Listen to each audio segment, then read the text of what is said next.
माननीय सदस्यहरू, अब शून्य समयको कार्यक्रम प्रारम्भ हुन्छ।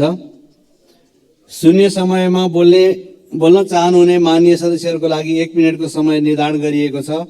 सर्वप्रथम माननीय सदस्य श्री बिजुला रायमाझी। सम्माननीय सभामुख महोदय, यो शून्य समयमा जनताका प्रतिनिधिले जनताका समस्या समाधान गर्न सरकार समक्ष अनुरोध गर्दै आवाज उठाउने हो। सरकार सुन्न नसक्ने, देख्न नसक्ने भएको भान हुन थालेको छ। सभामुख महोदय मार्फत सरकारलाई गम्भीर प्रश्न गर्न चाहन्छु, के प्रतिपक्षका सांसदको काम कोरम पुर्याउने मात्र हो? जनताका प्रतिनिधिले जनता र राज्य कमजोर हुने विधेयक आँखामा पट्टी बाँधेर पास गर्नुपर्ने हो? पीडितको पक्षमा सदनमा बोल्दा सत्य पक्षलाई सुन्न मिल्दैन? उल्टै सम्मानीयलाई प्रश्न गरिन्छ। सम्मानित सदनमा शून्य र विशेष समयमा उठेका विषयमा सरकारसँग जवाब माग्दा प्रतिपक्षले सदन चल्न नदिएको आरोप खेप्नुपर्ने, प्रमाण नभएकाले माफी पाउने, प्रमाण भएकाले माफी पाउने र नियोजित र पूर्वाग्रही भएर प्रतिपक्षका नेता कार्यकर्ता बन्दी हुनुपर्ने कानुनको खिल्ली उडाएको होइन र नेपाली पीडित जनताका माग सम्बोधन गर्नुको सट्टा गोली। माननीय सदस्य श्री बिना लामा। सम्माननीय सभामुख महोदय, हामीले गएको संसद अधिवेशनमा मिटर ब्याजी सम्बन्धी विधेयकलाई उच्च प्राथमिकताका साथ पारित गर्यौं, तर समस्या जहाँको त्यही देखिन्छ। पीडितहरू अहिले पनि यहाँ काठमाडौँमा आएर दुःख कष्ट भोगिरहेका छन्। सहकारी लघुवित्त ब्याङ्क लगायतका वित्तीय संस्थाबाट पीडितहरू पनि त्यसै गरी सडकमै आएका छन्। अर्कोतर्फ भारतीय दूधले बजार पाउने, नेपाली दुग्ध किसानले बेचेको दुधको 6 अर्ब भुक्तानी नपाउने, के यो परिस्थिति भोग्नुपर्ने हाम्रो किसानहरूले यो दुःखद विषय बनेको छ। समग्र परिस्थितिमा सरकारको मौनता, उदासीनताले सरकार समवेदना शून्य बन्दै गएको प्रतीत हुन्छ। म राप्रपाको तर्फबाट तत्काल मिटर ब्याज पीडित, सहकारी लघुवित्त लगायत दुग्ध किसानहरूको पीडितको समस्या सुनवाई गरियोस् भनी सभामुख मार्फत नेपाल सरकारको ध्यान आकर्षण गराउन चाहन्छु। धन्यवाद। माननीय सदस्य श्री विद्या भट्टराई। सम्माननीय सभामुख महोदय, पोखरा महानगरपालिका अन्तर्गत रहेका 367 वटा सहकारी मध्ये 16 वटा सहकारी संस्थामा बचतकर्ताको बचत जोखिममा पर्ने देखिएको छ भन्ने समाचार स्थानीय र राष्ट्रिय सञ्चार माध्यम मार्फत पटक पटक सम्प्रेषण हुँदा पनि सरकार गम्भीर हुन सकेन। सभामुख महोदय, सहकारी क्षेत्र सुझाव कार्यदलले भदौ 25 मा प्रतिवेदन बुझाउँदै सहकारी संस्थाको सञ्चालन प्रक्रियामा विचरण आएको छ भन्ने उल्लेख गरेको छ। उक्त सुझावप्रति सरकारले पूर्ण व्यवस्था गरेको छ। पोखराका भुइँ मान्छेहरूको बचत रकम हिनामिना गरी फरार रहेका सूर्य दर्शन सहकारीका मुख्य सञ्चालकलाई आजसम्म पनि फरार सूचीमा राखी सरकार रमिता हेरिरहेको छ। रकम हिनामिना गर्ने फरार अभियुक्तलाई पक्राउ नगरेका कारण नागरिकहरू आत्महत्या गर्ने ठाउँमा पुगेका छन्। सरकारलाई कारबाही गर्न कसले रोक्यो, म प्रश्न गर्न चाहन्छु। यस बारेमा सम्मानित संसदमा स्पष्ट जानकारी गराउन माग गर्दछु। पीडित बनाइएका सम्पूर्ण बचतकर्ताको रकम तुरुन्त फिर्ता गर्न सरकारको गम्भीर ध्यान आकर्षण गर्दछु। धन्यवाद। माननीय सदस्य श्री विनिता कुमारी सिंह। सम्मानीय सभामुख महोदय, हाम्रो देशको ग्रामीण क्षेत्र अधिकांश सरकारी विद्यालयहरूको शैक्षिक अवस्था अति नै चिन्ताजनक देखिन्छ। विशेष गरी मध्य प्रदेशमा साक्षरता दरको हिसाबले अति नै चिन्ताजनक देखिन्छ। विशेष गरी मध्य प्रदेशमा साक्षरता दरको हिसाबले सबैभन्दा बढी पिछडिएको देखिन्छ। आवश्यक शिक्षा संख्या नहुनु, भौतिक संरचना नहुनु, नियमित पठन पाठन नहुनु तथा राज्यको अनुगमन नहुँदा हाम्रो शैक्षिक स्तर खस्किँदै गइरहेको छ। त्यसैले शिक्षा क्षेत्रले विशेष प्राथमिकतामा राखी आवश्यक सुधार तथा अनुगमनको लागि सभामुख मार्फत शिक्षा मन्त्रीज्यूलाई ध्यान आकर्षण गराउन चाहन्छु। सामान्य सभामुख महोदय, हाम्रो देशमा छोरी चेलीहरू कतै पनि सुरक्षित देखिँदैन। दिन प्रतिदिन बलात्कार तथा यौन शोषण जस्ता डरलाग्दो घटनाहरू घटिरहेको अवस्था छ। त्यसैले सिराहा जिल्लाको लाहान स्थिति सरस्वती पूजाको दिन विभिन्न प्रलोभनमा पारी 15 वर्षीय बालिकालाई डेरामा बोलाई बलात्कार गरेको घटना बाहिर आएको छ। उक्त माननीय सदस्य श्री विराज भक्त श्रेष्ठ। सम्मान्य सभामुख महोदय, श्रमजीवी पत्रकारहरूले पारिश्रमिक नपाएको विषय अहिले मिडिया हाउसबाट सडकसम्म पुगेको छ। प्रजातन्त्रको बहाली पुनर्स्थापना मात्र होइन, सुशासन, पारदर्शिता लगायत आम मानिसलाई सुसूचित गर्नमा समेत महत्त्वपूर्ण भूमिका निर्वाह गर्दै आइरहेको सञ्चार जगत र श्रमजीवी पत्रकारहरू आज विषम परिस्थितिबाट गुज्रिरहेका छन्। श्रमजीवी पत्रकारहरूले झेल्दै आइरहेको आजको यो समस्यालाई राज्य व्यवस्थाले बेलैमा हल गर्न सकेन भने देशमा लोकतन्त्र फस्टाउन सक्दैन। राज्यको चौथो अङ्गको रूपमा रहेको सञ्चार जगतमा कार्यरत श्रमजीवी पत्रकारहरूले समयमै पारिश्रमिक पाउनु पर्ने हो कि होइन?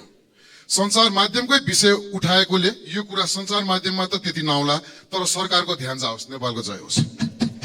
माननीय सदस्य श्री बिना जयसवाल। सम्माननीय सभामुख महोदय, देश जबसम्म हिन्दू राष्ट्र थियो, मधेस र सिङ्गो देश धार्मिक सहिष्णुताका लागि दुनियाँमा उदाहरणीय थियो। अपवाद बाहेक के मधेस के सिङ्गो देश धार्मिक विवाद र धार्मिक आस्थाका आधारमा विभाजित हुनु परेको थिएन। तर जब जनताको कुनै अभिमत बिना नेपाललाई धर्मनिरपेक्ष राष्ट्र घोषणा गरियो, त्यसपछि देश धार्मिक द्वन्द्वको मुखमा पुगेको आभास भइरहेको छ। अझ मधेस जब हिन्दू देवी देवताका पूजा आराधनाका समय आउँछ, हरेक पटक विवाद र द्वन्द्व किन हुन्छ? धर्मनिरपेक्षता भनेको बहुसङ्ख्य हिन्दूहरूले हेपिएर, थिचिएर र थुनिएर बस्नुपर्ने व्यवस्था हो र? सभामुख महोदय, सनातनदेखि रहिआएको धार्मिक सहिष्णुतालाई कायम राख्नका लागि बहुसङ्ख्यको सम्मान गर्दै नेपालीको साझा पहिचान सनातन धर्म सापेक्ष हिन्दू राष्ट्रिय पूर्ण स्थापनाको माग गर्न चाहन्छु। धन्यवाद। माननीय सदस्य श्री श्याम कुमार घिमिरे।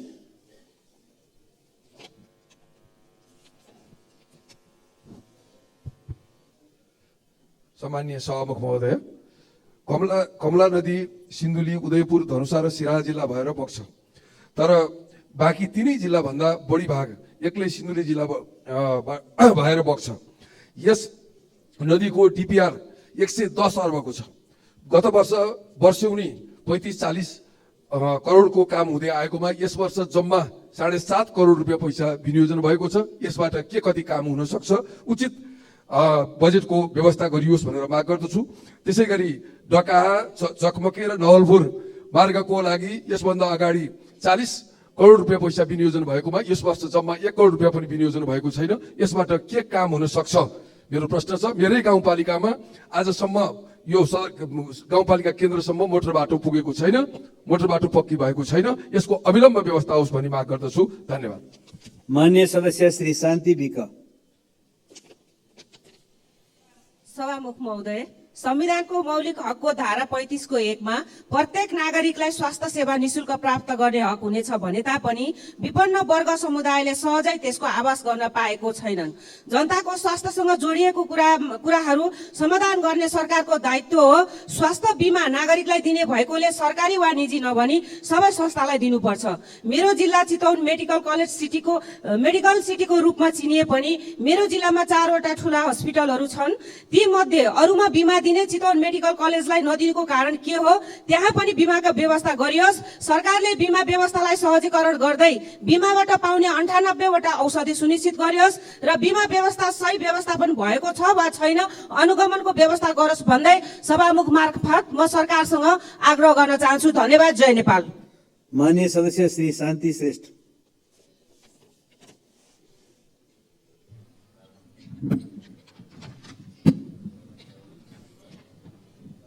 सम्माननीय सभामुख महोदय, आज देशभरि 31,373 सहकारी छन्। मानिसले दैनिक ज्याला मजदुरी गरेर बचत गरेको रकम आज धेरै सहकारीले फिर्ता गर्न नसकेको अवस्था छ। बचतकर्ता निराश छन्। उनीहरू बिरामी भएको बेलामा उपचार गर्न समेत सहकारीले पैसा भुक्तानी गर्न सकिरहेको छैन। सहकारीमा जम्मा भएको रकम मनमानी रूपले घरजग्गा खरिदमा लगाएका सञ्चालकहरूले गत वर्ष साउनबाट बचतकर्ताको रकम नै फिर्ता गर्न नसक्ने अवस्थामा पुगेको छ। सभामुख महोदय, सरकारले गत साउनदेखि सहकारी पीडितहरूको रकम फिर्ता गर्न तथा बचत कोष स्थापना गर्ने भने तापनि अहिलेसम्म कोषको स्थापना हुन सकेको छैन। आफ्नो रकम फिर्ता हुन नसक्ने सम्भावना देखेपछि सहकारी पीडितहरू आज विभागमा धर्ना दिन बाध्य छन्।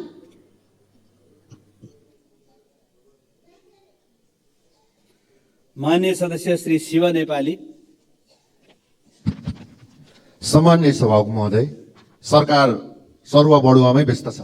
जनताको काम कहिले गर्ने होला, समयलाई कहिले चिन्ने होला। बेगरस्थलवासी पदमजी भन्नुहुन्छ बार बार धुलो खाएर मर्नुभन्दा एकैपटक मार्दै भन्नुहोस् भन्नुहुन्छ।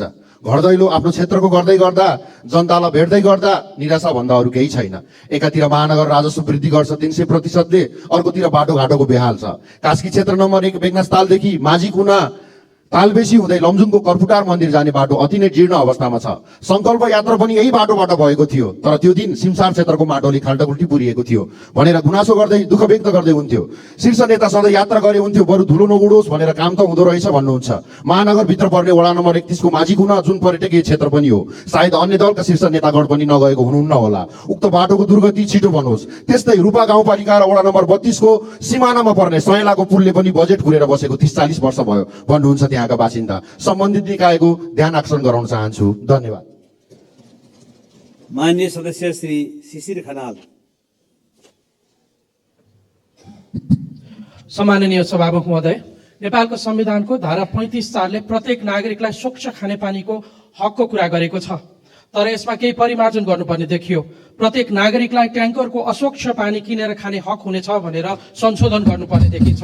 मेलाम्चीको पानी 5औं पटक उद्घाटन भएको पनि आज 1 महिना 13 दिन भयो, तर सामाकोशी होस् कि गङ्गपु, मनमैजु, नेपालटार, फुटुङ, धर्मस्थलीका बस्ती बस्तीमा किनेको ट्याङ्करको बाहेक पानी आउँदैन।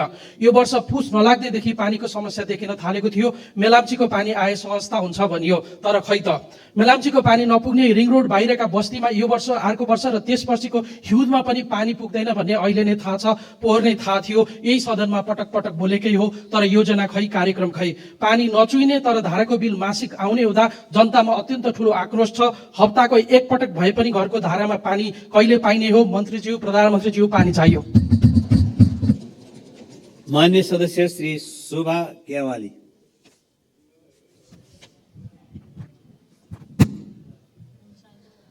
सम्मानीय सभामुख महोदय, नेपाल कृषि प्रधान देश भनेर चिन्ने गरिन्छ, तर नेपालका किसानले हरेक कृषि उत्पादन र बजारीकरणमा धेरै शास्ति पाएका छन्। ऋण गरेर विभिन्न व्यवसाय गर्छन्, उत्पादन गर्छन्, तर नेपाली उपभोक्ताले विदेशी सामानको उपभोग गर्न बाध्य छन्। नेपाली किसानहरूले दुध सडकमा पोखेर नदी बनाएर बगाउन पर्ने बाध्यता छ। यो सरकारको त्यतातिर ध्यान छैन, वास्ता छैन, ध्यान दिँदैन। केवल ध्यान छ त कमिसन र भ्रष्टाचारतिर छ। डिडिसीका प्रमुखले इन्डियाको दुध सस्तोमा खरिद गरी कमिसन खाएका र नेपाली किसानको दुध नलिएर किसानको पैसा पनि नदिएको अवस्था छ। त्यस्ता कमिसनखोरी प्रमुखलाई मन्त्रीले मन्त्रालयमा ल्याएर संरक्षण गरेको भन्ने बुझिन्छ। त्यस्ता व्यक्तिलाई कारवाही गरी नेपाली किसानको दुध लगातार अन्य वस्तुको बजारीकरणको गरी समयमै पैसा भुक्तानी गर्नको निमित्त म सभामुख मार्फत सरकारसँग जोरदार माग गर्न चाहन्छु। हस्त, धन्यवाद। माननीय सदस्य श्री सन्तोष चालिसे।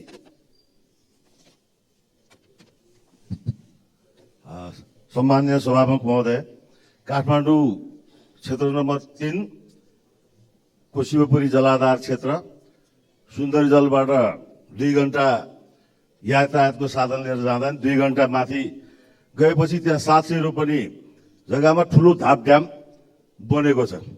अहिले त्यहाँ पर्यटकहरूको लस्कर लाग्ने गरेको छ। त्यो ठाउँ जलाधार क्षेत्र पनि हो, विविध जैविकता भएको पनि क्षेत्र हो, चराचुरुङ्गीको वासस्थान भएको पनि क्षेत्र हो, र त्यसमा आरक्षण क्षेत्र भनिए तापनि धेरै अर्थमा अझै पनि गुरुयोजना बनाएर अगाडि बढ्नुपर्ने आवश्यकता एकातिर छ भने अहिले त्यो धाप ड्याम र चिसा पानी पुग्ने धेरै विद्यार्थीहरू, धेरै पर्यटकहरूको लागि त्यो 2 घण्टासम्मको यात्रा ठुलो कठिन यात्रा हुने गरेको छ। सुन्दरी जलबाट धाप ड्याम चिसा पानीसम्म पुग्ने बाटो चाँडैभन्दा चाँडै निर्माण गरेर यो पर्यटकहरूलाई सुविधा दिनका लागि सम्बन्धित निकायको ध्यान आकर्षण होस्। माननीय सदस्य श्री सन्तोष परियार। सम्माननीय सभामुख महोदय, सन् 1999 देखि निरन्तर जनतालाई शिक्षा पुर्याउँदै आएको खोप कलेज 25औं वर्षमा लागिसकेको छ। देशभरबाट 40,000 भन्दा बढी विद्यार्थी लाभान्वित भइसकेका छन्। सरकार समाजवाद उन्मुख भन्छ, शिक्षा महँगो छ, तर खोप कलेज भक्तपुर नगरपालिकाद्वारा सञ्चालित एउटा सामुदायिक कलेज हो। त्यसले न्यूनतम शुल्कमा धेरै विद्यार्थीलाई, देशैभरका विद्यार्थीलाई शिक्षा प्रदान गर्दै आएको छ। मैले विभिन्न औपचारिक अनौपचारिक छलफलमा पनि सम्माननीय प्रधानमन्त्रीज्यूसँग अनुरोध गरेको थिएँ, कृपया खोप कलेजलाई विश्वविद्यालय बनाउनलाई त्यो विधेयक ल्याइदिनुहोस्। सम्माननीय सभामुख महोदय, शिक्षा नेपालको मेरुदण्ड हो, शिक्षा विकासको मेरुदण्ड हो। स्थानीय जनताले मात्र होइन, आज देशैभरबाट खोप कलेजमा पढ्ने विद्यार्थीहरूको संख्या बढ्दो छ। तसर्थ सम्माननीय सभामुख मार्फत म शिक्षा मन्त्रीलाई विनम्र अनुरोध गर्न चाहन्छु, तपाईहरू संस्थागत शिक्षाको अनुभव नभएको र संरचनामा कुनै ढुङ्गा माटो पनि नभएको विश्वविद्यालयको विधेयक ल्याउनुहुन्छ तर खोप विश्वविद्यालयको विधेयक किन ल्याउनुहुन्न? म सामान्य सभामुख मार्फत शिक्षा मन्त्री र प्रधानमन्त्रीलाई अनुरोध गर्न चाहन्छु, खोप विश्वविद्यालयको विधेयक तत्काल ल्याइयोस्। धन्यवाद। मान्य सदस्य श्री सम्झना थपलिया। सम्माननीय सभामुख महोदय, एकातिर सरकारले राष्ट्रपति चुरे संरक्षण कार्यक्रमको नाममा करोडौँ रकम खर्चिरहेको छ भने अर्कोतिर अवैध क्रसर उद्योगहरूले चुरे आसपासको क्षेत्रमा नदीनालाबाट अतिशय उत्खनन गरिरहेको र चुरे वन विनाश भइरहेको छ। दर्ता भएका वा नभएका वा दर्ता भए पनि नवीकरण नगरेका क्रसर उद्योगहरूले सरकारको करोडौँ राजस्व छली गरिरहेको छ। खानी उत्खनन गर्ने क्रसर उद्योगहरूले स्थानीय प्रशासन र जनप्रतिनिधिहरूलाई अनुचित लेनदेनको आधारमा प्रभाव पारेर हजुवाको भरमा इजाजत लिई बिना रोकटोक उत्खनन गरिरहेको छ। अतिरिक्त आम्दानीको स्रोत बनेको छ। उत्खनन व्यवसायीहरू र स्थानीय प्रशासनको समुदाय सम्बन्ध छ। स्थानीय सरकारको आम्दानी वृद्धि गर्ने नाममा प्राकृतिक स्रोतको अनियन्त्रित असह्य दोहन भइरहेको छ। तराईमा अनियन्त्रित उत्खननमाथि लगाम नलगाउने हो भने समुच्चा तराई केही वर्षभित्रै मरुभूमिमा परिणत हुने निश्चित छ। त्यसकारण म सभामुख मार्फत सरकारको ध्यान आकर्षण गर्न चाहन्छु।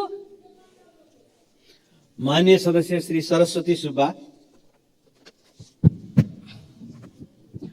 सम्मान्य सभामुख महोदय, देशैभरिका लघु वित्त पीडितहरू एकीकृत भई न्याय खोज्न काठमाडौँ आएको 5 पटक भइसक्यो, तर पनि पीडितहरूलाई न्याय दिने सरकारको कुनै योजना छैन। लघु वित्त पीडितहरूको समस्या समाधान गर्न सरकार र पीडित बीच बाटो टोली गठन गर्ने निर्णय भएपछि यसअघिका आन्दोलन फिर्ता भएको थियो, तर महिनौं बितिसक्दा पनि सरकारको बाटो टोलीबाट कुनै निकास ननिस्किएपछि 23 दिन पैदल हिँडेर पीडितहरू काठमाडौँमा आएका छन् र आन्दोलित भइरहेका छन्। सभामुख महोदय, प्रकाश सपुतको एउटा गीत छ, यो देश मेरो पनि होइन र भन्ने बोलको यो गीतले लघुवित्त पीडितहरूलाई छुन्छ। गाला चाउरी परेको केस पाकेर सेतै ज्येष्ठ नागरिक, त्यसमा धेरै महिलाहरू भोकप्यास नभनेर आफ्नो समस्या समाधान गर्नका लागि सरकारलाई गुहार्न 5 पटक काठमाडौँ आएका छन्। सरकारले उनीहरूलाई चिन्दैन, समस्या समाधान गर्न गम्भीर बन्दैन। त्यसैले वार्ता र संवादको माध्यमबाट पीडितको समस्या समाधान गर्न सम्बोधन गर्न सभामुख मार्फत सरकारको ध्यान आकर्षण गराउँछु। धन्यवाद। मान्य सदस्य श्री सराज अहमद फारूकी। सम्मानीय सभामुख महोदय, सरकार सुशासनका ठूला गर्छ, तर देशका युवाहरू बेरोजगारीका कारण रुसी सेनामा भर्ती रहेका छन्। 240 जना नेपालीको उद्धार अहिलेसम्म भइरहेको छैन। के यही हो सरकारको सुशासन? मेची सुदूरपश्चिमदेखि मिटर ब्याजी र सहकारीका कारण पीडित भएको महिनौं पैदल हिँडेर काठमाडौँमा आइरहेका छन्। उहाँहरूको सुनवाई सरकारले गरिरहेको छैनन्। के यही हो सरकारको सुशासन? तराईका जिल्लाहरूमा अराजक तत्त्वहरू, सामाजिक सद्भाव बिगार्ने खालका प्रवृत्तिहरू त्यहाँ बढिरहेको छन्। प्रशासन र सुरक्षा निकाय निरी बढिरहेका छन्। उहाँहरूको अगाडि सरकारको धज्जी उडाइरहेका छन्। के यही हो सरकारको सुशासन? तराईका जिल्लाहरूमा भारतीय पर्यटक आउने क्रम बढिरहेको कारण मोटरसाइकल र कार जीपको भन्सार राजस्व बुझाएको भए पनि चेक जाँचको नाममा ठाउँ ठाउँमा पर्यटकहरूलाई हरासमेन्ट गर्ने र पर्यटकहरूको संख्या। मान्य सदस्य श्री सरिता भूषाल।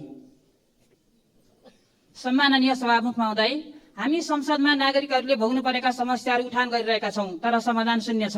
संसदको पहिलो अधिवेशनबाटै मिटर ब्याज पीडितका मुद्दाहरू प्रस्तुत गरिए पनि अझै न्याय नपाएका कारण 23-24 दिनको पैदल यात्रा पश्चात पीडितहरू काठमाडौँ आएका छन्। सरकार किन न्याय दिन सक्दैन? प्रश्न चिन्ह खडा भएको छ। त्यस्तै दुग्ध उत्पादक किसानका समस्या उत्कर्षमा छन्। एकातिर किसानहरू 6 अरब भन्दा बढी दुधको मूल्य भुक्तानी पाउन सकेका छैनन् भने अर्कोतिर आयातित दुग्धजन्य पदार्थका कारण किसानको दुध बिक्री हुन सकेको छैन। भूकम्प पीडितहरू न्यानो ओत पाउन नसकी त्रिपाल मुनि अकालमै ज्यान गुमाउन विवश छन्। सहकारी पीडितका समस्या उत्तिकै आक्रान्त छन्। हमासको बन्धकमा रहेका विपिन जोशीको अवस्था अझै अज्ञात छ। गुठीका मही किसानहरू सडकमै धर्नामा छन्। सभामुख महोदय, मुलुकमा यस्ता समस्याहरू खात लागेर बसेका छन्, तर सरकार मुख दर्शक र रमिते बनेको छ। सुशासनको नारा दिँदै आश्वासन मात्र बाँडेर होइन, नागरिकका समस्या समाधानको लागि ठोस कदम चाल्न सरकारको ध्यान आकर्षण गर्छु। धन्यवाद। मान्य सदस्य श्री स्वर्णिम वाग्ले। सम्मान्य सभामुख महोदय, मेरो निर्वाचन क्षेत्र तनहुँ 1 को देवघाट गाउँपालिकाका अधिकांश वडाहरूमा भूमिहीन दलित, सुकुम्बासी र अव्यवस्थित पशुवासीको फारम सङ्कलन गरी नाप जाँच समेत सकी कम्प्युटरमा प्रविष्ट गरी निस्सा समेत वितरण भइसकेको अवस्थामा पनि आधिकारिक पूर्जा वितरण गर्न के कारणले रोकिएको हो, यसलाई अविलम्ब अगाडि बढाइयोस्। त्यस्तै तनहुँ, चितवन र गोर्खासँगै जोडिएको तल्लो त्रिशुली नदीमा राफ्टिङ उद्योग र एउटा प्रभावित प्रस्तावित ठूलो हाइड्रो प्रोजेक्ट बीच द्वन्द्व चर्कने सङ्केत देखिएको छ। पृथ्वी राजमार्गको फिस्लिङ खण्डमा एउटा जुन चाहिँ अलिकति रणनीतिक र संवेदनशील खण्ड पनि हो, त्यहाँ 100 मेगावाटको सुपर त्रिशुली हाइड्रो प्रस्तावित रहेछ। यसले राफ्टिङ गतिविधि, पर्यटनजन्य लगानी र रिभर इकोसिस्टमलाई नै खलबल्याउने संशय उत्पन्न भएको छ। EIA पनि राम्ररी नगरिएको गुनासो छ। अनुमति माग्ने र अनुमति दिने संस्थाहरू प्रश्नको घेरामा छन्। म यो सम्मानित सदनमा यो जानकारी दिन चाहे। धन्यवाद। माननीय सदस्य श्री शान्ति चौधरी। सम्माननीय सभामुख महोदय, कर्णाली नदीको धार परिवर्तनको विषय धेरै पहिलेदेखि सार्वजनिक मिडिया तथा हामीले उठाइरहेका छौँ। कर्णाली नदीको पश्चिम बङ्गालो कैलालीतर्फ नदीजन्य पदार्थको वर्षेनी उत्खनन हुनु र पूर्वी बङ्गालो आरक्षित क्षेत्र पर्ने भएका कारण गेरुवा नदी लालमटियामा नदीजन्य पदार्थको सतह वृद्धिले नदी निकास हुन सकिरहेको छैन। यसको समग्र असर साबिक 11 गाविस, आरक्ष वन्यजन्तु ठाकुरबाबा तथा गेरुवा राजापुरका सम्पूर्ण सिँचाइ प्रणालीमा समेत परेको छ। वन्यजन्तुको बस्ती वरिपरि आवतजावत बढेकोले जनधनको क्षति तथा सुरक्षा चुनौती समेत बढेको छ। यसको समस्या समाधानका निम्ति गेरुवा कर्णालीको मुहानमा लालमटियामा थुप्रिएको नदीजन्य पदार्थ हटाउनुको अर्को विकल्प छैन। सभामुख महोदय मार्फत तत्काल समस्या समाधानको लागि वन मन्त्रालय, सम्बन्धित निकाय र सरकारको ध्यान आकर्षण गर्न चाहन्छु। धन्यवाद। माननीय सदस्य श्री सीता कुमारी राणा। सम्माननीय सभामुख महोदय, 2080-11-13 गते बालकुमारीमा EPS परीक्षार्थीमाथि प्रहरीको गोली लागि मृत्यु भएका दैलेखका सुजन राउत र वीरेन्द्र शाहको परिवारकोले हालसम्म पनि कुनै पनि राहत उपलब्ध नगराएकोले सो परिवारहरूलाई यथाशीघ्र राहत र रोजगार दिन नेपाल सरकारसँग जोरदार माग गर्दछु। यसैगरी दैलेख जिल्लामा जंगली जनावर बँदेलको आक्रमणमा परि भैरवी गाउँपालिका वडा 6 58 वर्षको पवित्र कडेल बाख्रा चराउन जाँदा सक्त घाइते भई हाल कर्णाली प्रदेश अस्पतालमा सुर्खेत अस्पतालमा उपचार भइरहेको छ। र त्यसैगरी दुल्लु नगरपालिका वडा 9 59 वर्षका करवीर सुनारको घुँडामा 12वटा टाँका लगाई दुल्लु अस्पतालमा उपचार भइरहेको उक्त घाइतेहरूलाई निःशुल्क उपचारको लागि म नेपाल सरकारसँग जोरदार माग गर्न चाहन्छु। यसैगरी वन्यजन्तुको आक्रमणबाट जोगाउन नेपाल सरकारसँग जोरदार माग गर्दै एकातिर वन्यजन्तुको आक्रमण र अर्कोतिर जमिनहरूको दिनदिनै बाँझोपन र बाँझो रहेको र प्राकृतिक प्रकोप असिना पानी हावाहुरीले कारणले गर्दा 2080-11-9 गते दैलेख जिल्लामा किसान। माननीय सदस्य श्री सीता मिजार। सम्माननीय सभामुख महोदय, नेपालको संविधानमा मौलिक हक, राज्यको निर्देशक सिद्धान्त, नीति र अन्य कानुनहरूमा दलित समुदायको अधिकारका विषयमा धेरै विषयवस्तु उल्लेख भएको पाइन्छ। तर ती प्रावधानलाई कार्यान्वयन गर्ने सन्दर्भमा विगतका योजनामा दस्तावेजलाई मूल्याङ्कन गर्दा दलित समुदायलाई लक्षित कार्यक्रम बनाएर कार्यान्वयन गर्ने सवालमा राज्यको पर्याप्त ध्यान पुगेको देखिँदैन। त्यसकारण तर्जुमाको क्रममा रहेको आगामी 16औं आवधिक योजनामा एउटा छुट्टै खण्डको व्यवस्था गरी दलित समुदायको राजनीतिक, आर्थिक, सामाजिक, सांस्कृतिक, प्राविधिक लगायतको विकासका सबै आयामहरूलाई सम्बोधन गर्ने गरी छुट्टै रणनीतिक योजना तथा कार्यान्वयनहरू समावेश गर्न र आगामी आर्थिक वर्षदेखि दलित विकास बजेट कोर्स समेत लागू गर्न म सम्माननीय सभामुख महोदय मार्फत सरकारको गम्भीर ध्यानाकर्षण गराउन चाहन्छु। माननीय सदस्य श्री सुनिता बराल। सम्माननीय सभामुख महोदय, केही दिन अगाडि इमाडोल ललितपुरमा एकजना महिलाले आफ्ना 2 बच्चा सहित आत्महत्या गरिन्। त्यस्तै काठमाडौँमा परिवारका 3 जनाको हत्या गरी एक पुरुषले आत्महत्या गरे। आत्महत्याको दर असाध्यै अत्यास लाग्दो तरिकाले बढिरहेको छ। डिप्रेसनका कारण बढेका अपराध र आत्महत्याका अवस्था डरलाग्दो गरी बढेको तर्फ हामीले विशेष ध्यान दिन आवश्यक छ। 40 सालमा सरकारी तवरबाट 40 बेडका मानसिक अस्पतालको स्थापना भयो। त्यस पछाडि न अर्को अस्पताल खुल्यो, न मानसिक स्वास्थ्य प्राथमिकतामा नै परेको छ। दिनदिनै मानसिक स्वास्थ्य समस्या बढेको बढै छ। सूचना प्रविधि र डिजिटलाइजेसनले निम्त्याएका धेरै समस्याहरू, कोभिड पछि सृजना भएका अवस्थाहरू र पछिल्ला अवस्थामा आर्थिक असहजताले निम्त्याएका अनेकन व्यावहारिक र सामाजिक समस्याहरूका कारण मानसिक समस्या ज्यादा बढेको छ। मानसिक स्वास्थ्य रणनीति र कार्यनीति 2077ले निर्धारण गरे अनुसारका कामहरू गर्न र यसलाई समेटेर थप रणनीति बनाउन आवश्यक छ।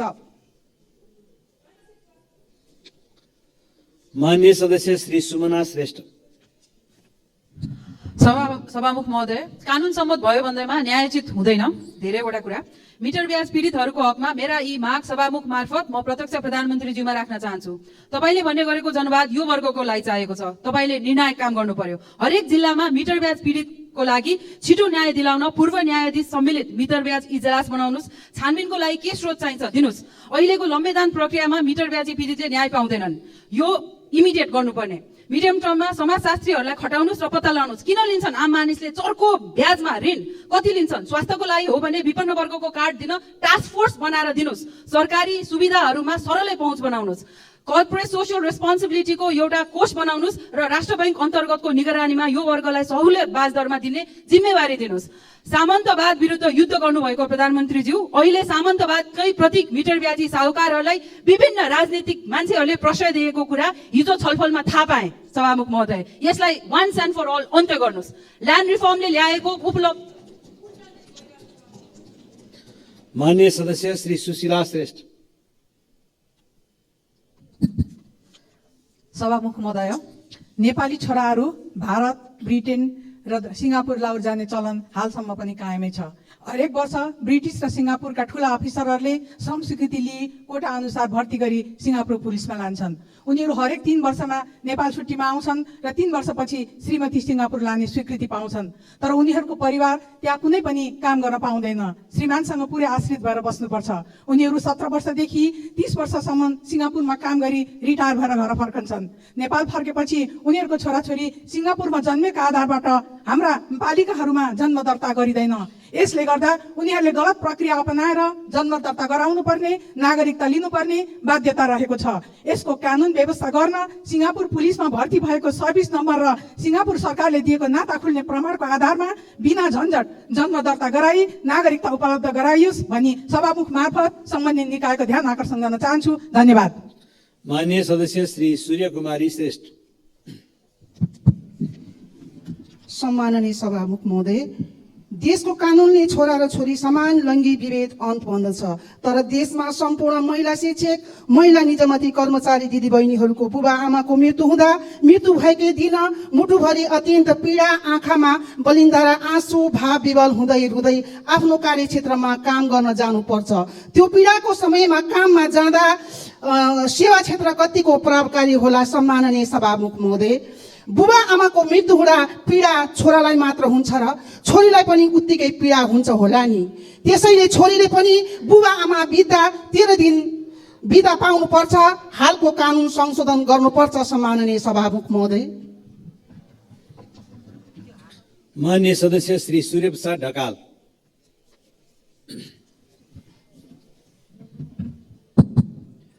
सभामुख महोदय,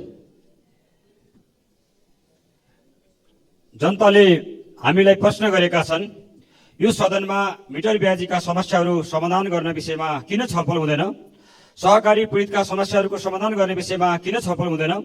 दुग्ध किसानलाई डिडिसीले भुक्तानी दिएको छैन, किसान मर्कामा छन्, किन छलफल हुँदैन? नेपालमा सुरु भएका योजनाहरू किन समयमा सम्पन्न हुँदैन? जनताको जीवनस्तर उठाउन र उत्पादनमा परिवर्तन ल्याउने गरी किन छलफल हुँदैन? हाम्रो देशको विकासको मोडालिटी के हो? राष्ट्रिय गौरवका योजनाहरूमा यति धेरै भ्रष्टाचार र ढिलासुस्ती किन हुन्छ? नेपालको एयरपोर्टमा बारम्बार सुन तस्करी किन रोकिँदैन? नेपालमा ठुलालाई सफाई र सानालाई सजाय किन हुन्छ? युवाहरू विदेश गए त भनिरहेका छौँ, युवाहरूलाई रोक्न र स्वदेश फर्काउने विषयमा किन छलफल हुँदैन? समृद्ध नेपाल र सुखी नेपालीको हाम्रो सङ्कल्प, गन्तव्य र छनौट हो, यस विषयमा किन छलफल हुँदैन?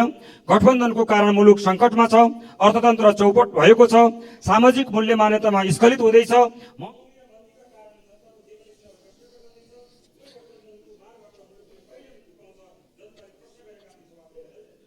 माननीय सदस्य श्री सूर्य थापा। सम्माननीय सभामुख महोदय, आज म प्युठान जिल्लाको अस्तव्यस्त सडक निर्माणको अवस्थालाई व्यवस्थित गर्न मुख्यतः केही प्रमुख सडकहरूको निर्माण कार्य अघि बढाउन जोरदार माग गर्न चाहन्छु। 1. बागदुला ठुलाबेसी भीमगिठी 71 किलोमिटर सडक विगत 10 वर्षदेखि अलपत्र परेको छ। यसको ठेक्का छिटोभन्दा छिटो लगाई निर्माण कार्य तत्काल अघि बढाउन ध्यानाकर्षण गर्दछु।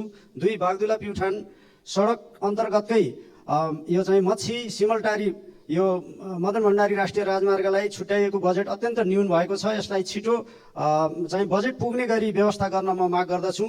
भालुवाङ प्युठान मोटर बाटो विगत 70 वर्षदेखि निर्माणाधीन अवस्थामै छ। यसलाई 2 लेनको बनाउने कार्यक्रमका लागि सभामुख महोदय मार्फत अर्थ र भौतिक योजना मन्त्रालयको विशेष रूपमा ध्यानाकर्षण गराउन चाहन्छु। यसको ऐतिहासिकता मेटाउने गरी अन्यत्र मोड्ने दूषित प्रयास र अनुचित कार्य अविलम्ब रोक्न माग गर्न चाहन्छु। त्यसै गरी जीवराज आश्रित कृष्णसेन इच्छुक मार्ग चुका खोला चुजाठाँटी तथा खलङ्गा ब्यारेक बिजुवार र बर्जिबाङ सोत्रेस झलुके खण्डको निर्माण कार्य जो 67 किलोमिटर प्युठानमा पर्छ यसको छिटोभन्दा छिटो पुरा गर्ने। माननीय सदस्य श्री सूर्यमान तामाङ दोङ।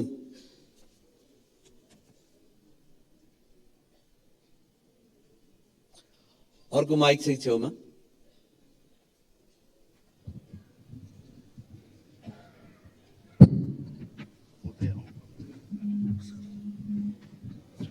सम्माननीय सभामुख महोदय, म काभ्रेको यो सडक सम्बन्धी त्यहाँको जनताको कुराहरू राख्न चाहन्छु। काभ्रे भक्तपुर सूर्यविनायक दुलखेल सडक खण्ड 2वटा राष्ट्रिय राजमार्गहरू जोडिएको सडक खण्ड आज झन्डै 80-82 घरको मुआवजा दिन नसक्दा र नेपाल सरकारले त्यहाँ काम गर्ने कम्पनीहरूलाई भुक्तानी दिन नसक्दा त्यहाँको कामहरू लथालिङ्ग अवस्थामा रहेको छ। यसलाई सम्बन्धित पक्ष सभामुख मार्फत सम्बन्धित पक्षको ध्यान आकर्षण गर्न चाहन्छु म। दोस्रो, कृषि अब खेतीको बेला भएको छ। किसानहरूलाई मल सरकारले मल दिने कुरा आज पनि सरकारले कृषि मलको व्यापार गर्ने या किसानहरूलाई त्यो सहुलियत मूल्यमा किसानहरूले सुविधा प्राप्त गर्ने गरी मलको व्यवस्थापन गर्ने यो विषयमा सम्बन्धित पक्षको ध्यान आकर्षण गर्न चाहन्छु। माननीय सदस्य श्री शोभिता गौतम। सम्माननीय सभामुख महोदय, म निर्वाचित भएको क्षेत्र काठमाडौँ क्षेत्र नम्बर 2 शङ्खरापुर नगरपालिका वडा नम्बर 1 नाङ्ले भारेमा रहेको साखु फड्केश्वर सडक भाँसिएको 6 महिना भन्दा बढी भइसकेको छ। कुनै पनि बेला बाटोको पहिरोले गाउँ बगाउने र क्षति हुने, सवारी साधन खसेर ठूलो जनधनको क्षति हुने सम्भावना पनि छ। यो अवधिमा म सङ्घ र प्रदेशको भौतिक मन्त्रालयमा बारम्बार फलोअप पनि गरिरहेको छु। कहिले म्याथ थप त कहिले हस्तान्तरणको बहाना देखाउँदै सङ्घले प्रदेशको र प्रदेशले सङ्घको जिम्मेवारी देखाएर पास गेम खेलिरहेका छन्। सम्माननीय सभामुख महोदय, मैले पटक पटक विभिन्न निकायसँग गएर र आज संसदबाटै पनि सरकारको ध्यान आकर्षण गराउँदा पनि यो बाटो यथाशीघ्र बन्दैन भनेदेखि र त्यहाँ भोलि कुनै दुर्घटना भयो, त्यहाँ जनधनको क्षति भयो, कुनै मानिसको मृत्यु भयो भनेदेखि म सरकारलाई खबरदारी गर्न चाहन्छु। खबरदार सरकार, त्यो कुनै दुर्घटनाबाट भएको मृत्यु होइन, त्यो राज्यद्वारा गरिएको हत्या हुनेछ। साथै यदि संविधानले परिकल्पना गरेको संहिता यस्तै हो भने, यदि संविधानले परिकल्पना गरेको प्रदेशको संरचना यस्तै हो भने जनताले दुःखमाथि दुःख मात्रै पाइरहने हो भनेदेखि सम्माननीय सभामुख महोदय, यस्तो प्रकारको दुःख पाउने संहिता, यस्तो प्रकारको दुःख पाउने प्रदेशको संरचना हामीलाई चाहिँदैन। माननीय सदस्य श्री सञ्जय कुमार गौतम। सम्माननीय सभामुख महोदय, कहीँ नभएको जात्रा हाडी गाउँमा भन्थे, आजकल त कहीँ नभएको जात्रा संसदमा देख्न पाइन थालेको छ भन्छन्। विशेष समय र आकस्मिक समयलाई पुनर्परिभाषित गरियोस्। मिटरवाद पीडितहरू र लघुवित्त पीडितहरू आन्दोलनमा छन्। यो समस्या गम्भीर छ। सरकारले समस्या समाधानको लागि समयमै तत्परता देखाओस्। सरकार टालटुल गर्दैछ, टालटुल गर्न पाइँदैन। निमुखा गरिब र सर्वसाधारणहरूले राहतको अनुभूति गर्न पाउन्। सरकारलाई तत्काल ठोस निर्णय लिन आग्रह गर्छु। सभामुख महोदय, 2071 साल श्रावण 29 र 30 गतिको भीषण बाढीले बाँके, बर्दिया, सुर्खेत, दाङ र सिन्धुपाल्चोकमा 128 जनाको ज्यान गयो। 9075 घरधुरीहरू पूर्ण रूपले विस्थापित भए।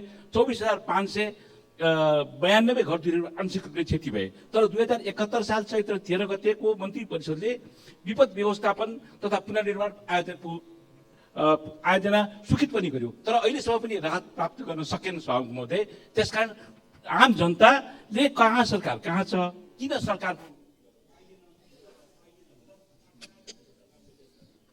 माननीय सदस्य श्री हर्कमाया विश्वकर्मा।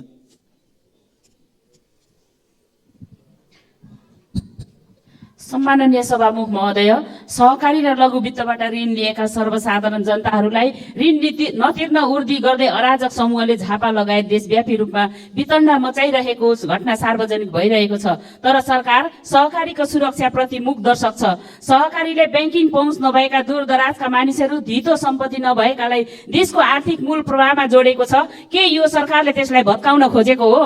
के सहकारी प्रति यसरी नै देशव्यापी रूपमा भ्रम पैदा गर्दा देश विकासको लक्ष्य प्राप्ति हुन्छ? म सरकारलाई प्रश्न सोध्न चाहन्छु सभामुख महोदय।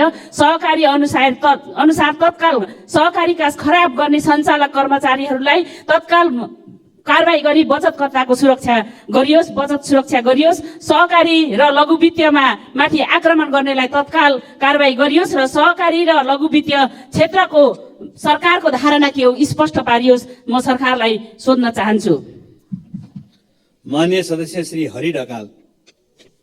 सम्माननीय सभामुख महोदय, प्रणय बन्धन भन्दा पनि प्रेमिल यो गठबन्धन सरकारका कृषि मन्त्रीज्यूलाई मेरो प्रश्न सभामुख महोदय मार्फत गर्न चाहन्छु। तपाईँ कृषि मन्त्री भए पश्चात मनलाग्दी नियुक्ति बाहेक तपाईँले गरेको एउटा काम के हो? कृषि क्षेत्र र किसानका लागि एउटा काम के हो भनिदिनुहोस्। आएर दुध किसानको हालत उस्तै छ, मिल्क होलिडे सुरु भएको छ, भुक्तानी पाएका छैनन्। अब यो सरकारलाई बिउजाउन र कृषि मन्त्रीलाई बिउजाउनलाई किसानहरूले पालेका पशु चौपाया लिएर आएर सिंहदरबारमा हुल्दिने हो कि बालबाटार हुल्दिने हो? नत्र सरकार बिउजिँदैन। किसानले तयारी गरेका छन्, साङ्केतिक आन्दोलन हो दुध पोखेर गरे तयारी। अब किसानले गोठबाट पालेका पशु चौपाए सिंहदरबार र बालबाटार लगाएर हुल्दिन्छन्। त्यसका लागि सरकार तयार रहोस्। धन्यवाद। माननीय सदस्य श्री हितबहादुर तामाङ। सम्माननीय सभामुख महोदय, शिवापुरी नागार्जुन राष्ट्रिय निकुञ्जबाट प्रभावित जिल्लाहरू नुवाकोट, सिन्धुपाल्चोक, काठमाडौँ, धादिङ जुन जिल्लाका मध्यवर्ती क्षेत्रका किसानहरूको त्यहाँ बँदेल र बाँदरले त्यहाँका कृषकहरूको बाली जो क्षति पुर्याएको छ त्यसको क्षतिपूर्तिको लागि र त्यसबाहेक चितुवा लगायतका हिंस्रक जनावरहरूले घरपालुवा जनावरलाई पुर्याएको क्षतिपूर्ति बापत त्यहाँका पीडित किसानहरूले आफ्नो क्षतिपूर्ति प्राप्तिको निमित्त सम्पूर्ण कागजातहरू सहित फाइल तयार गरेर अर्थ मन्त्रालयमा पेश गरेको महिनौँ दिन भइसक्यो भन्ने कुरा छ, तर क्षतिपूर्ति पाएका छैनन्। त्यसकारण सम्माननीय सभामुख मार्फत म अर्थ मन्त्रालयको गम्भीर ध्यानाकर्षण गराउनको निमित्त म हार्दिक अनुरोध गर्न चाहन्छु। र त्यसको साथसाथै सुन्दरी जलबाट चिसापानी जाने जुन सडक छ। माननीय सदस्य श्री हितराज पाण्डे। सम्माननीय सभामुख महोदय, हाम्रो संसदको बैठक लाइभ नै हुने भएकोले हाम्रा बोली मात्र होइन हाउभाउ समेत आम जनताले देख्नु सुन्नु भएकै छ। त्यसैले हाम्रो संसदको भूमिका, हाम्रो सांसदहरूको जिम्मेवारी, हाम्रो संविधानले गरेको व्यवस्था, जनताले भोगेका दुःख कष्ट पीडा आदिलाई स्मरण गर्दै हामी सबै आफूतिर फर्केर संसदको मर्यादाका साथ सांसदहरूको भूमिकाका विषयवस्तुहरूमा एकपल्ट गम्भीर भएर सोचौँ। म हार्दिक आग्रह गर्दछु। गोर्खा जिल्लाको सबभन्दा दुर्गम र हिमाली बस्ती चुम नुब्री गाउँपालिकाको सामा गाउँमा जनताको जग्गा सम्बन्धी समस्या हल गर्न सम्मान्य सभामुखज्यू मार्फत सम्बन्धित माननीय सदस्य श्री हेमराज राई।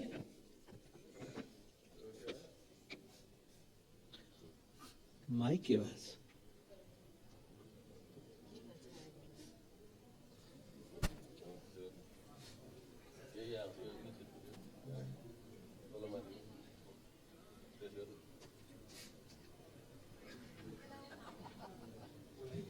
अगाडि आउने।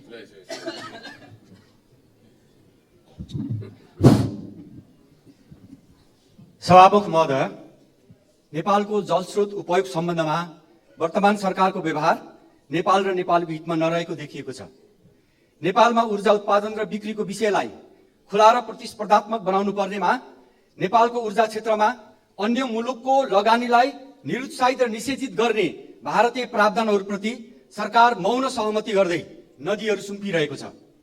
लामो समयदेखि अलपतमा परेको पञ्चेश्वर परियोजनालाई सीमा नदीको मान्यता अनुरूप पानी बाँडफाँड गर्दै कार्यान्वयन गरिनुपर्नेमा अनिश्चिततामा राखिएको छ। अहिले जीएमआरले नेपालसँग कुनै सम्पर्क र सहमति नै नगरी माथिल्लो कर्णाली अर्को कुनै कम्पनीलाई हस्तान्तरण गर्दैछ भन्ने समाचार सुनिएको छ, तर सरकार मौन बसेको छ। त्यसैले ऊर्जाको उत्पादन र व्यापार सम्बन्धी यसबीच भएका सबै सहमति समझदारी र सम्झौताहरू सार्वजनिक गर्न, प्राकृतिक स्रोतहरूमा नेपालको राष्ट्रिय हितको पूर्ण संरक्षण गर्न तथा ऊर्जा उत्पादन र बिक्री वितरणमा प्रतिस्पर्धात्मक व्यवस्था सुनिश्चित गर्न म सरकार समक्ष जोरदार माग गर्दछु। धन्यवाद। माननीय सदस्य श्री हृदयराम थानी।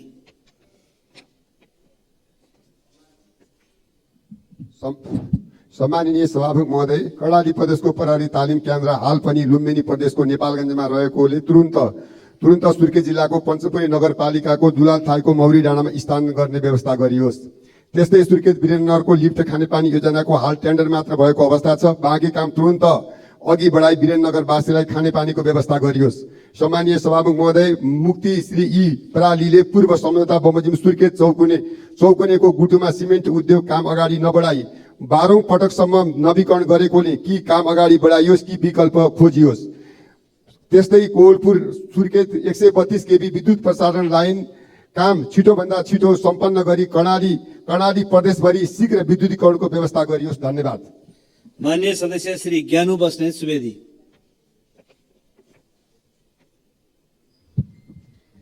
सम्माननीय सभामुख महोदय, नेपालकै तेस्रो पर्यटन गन्तव्य रहेको चितवन स्थित भरतपुर महानगरपालिकामा यो वर्ष आन्तरिक र बाह्य पर्यटकहरूलाई अझ बढी आकर्षित गर्न र उनीहरूको बसाइ लम्ब्याउनको लागि भरतपुर भ्रमण वर्ष 2024 को आयोजना गरिएको छ। यही फागुन 18 गते सम्माननीय प्रधानमन्त्री पुष्पकमल दाहाल प्रचण्डज्यूबाट समुद्घाटन गरी सुरु हुँदैछ। प्राकृतिक, धार्मिक र ऐतिहासिक स्थान र धरोहरका दृष्टिले भरतपुर र चितवनलाई थप परिचय गरिरहनु पर्दैन। तर सम्माननीय सभामुख महोदय, विकास निर्माणका काम योजनाबद्ध र सफा मनले गर्दा छोटै समयमा पनि उल्लेखनीय नतिजा निकाल्न सकिँदो रहेछ भनेर हेर्न पनि एकपटक भरतपुर भ्रमणको लागि आमन्त्रण गर्दछु। खास गरी तिनै तहका सबै जनप्रतिनिधिज्यूहरू, विकास प्रेमी महानुभावहरूलाई भरतपुरमा विकासको अवलोकन गर्न र आन्तरिक पर्यटन प्रवर्धन गर्न भरतपुर भ्रमणको लागि सम्माननीय सभामुख महोदय मार्फत विनम्र अनुरोध गर्दछु। धन्यवाद। माननीय सदस्य श्री ज्ञानेन्द्र बहादुर कार्की। सम्माननीय सभामुख महोदय, कोशी प्रदेशका पूर्वी पहाडी जिल्लाहरूमा अहिले मोटर बाटो, बिजुली, खानेपानी, सञ्चार सेवा पुगेको छ र पुग्दै गइरहेको छ।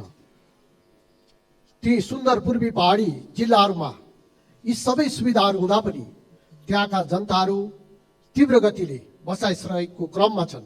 यसका पछाडि धेरैवटा कारणहरू हुन सक्दछन्। ती कारणमध्ये प्रमुख कारण बाँदरबाट सृजित समस्या बन्न पुगेको छ। त्यहाँका कृषकहरूले उब्जनी गरेको बाली बाँदरले नष्ट गरेका कारणले ती उब्जाउ भूमिमा कृषकहरूले आफ्नो कृषि व्यवसाय सञ्चालन गर्न नसकेको समस्या टड्कारो रूपमा देखिएको छ। त्यसैले यो बाँदरबाट सृजित समस्या सुन्दा सामान्य लाग्ने, हल्का लाग्ने, तर यसले विकराल समस्या लिएको हुनाले यसको दिगो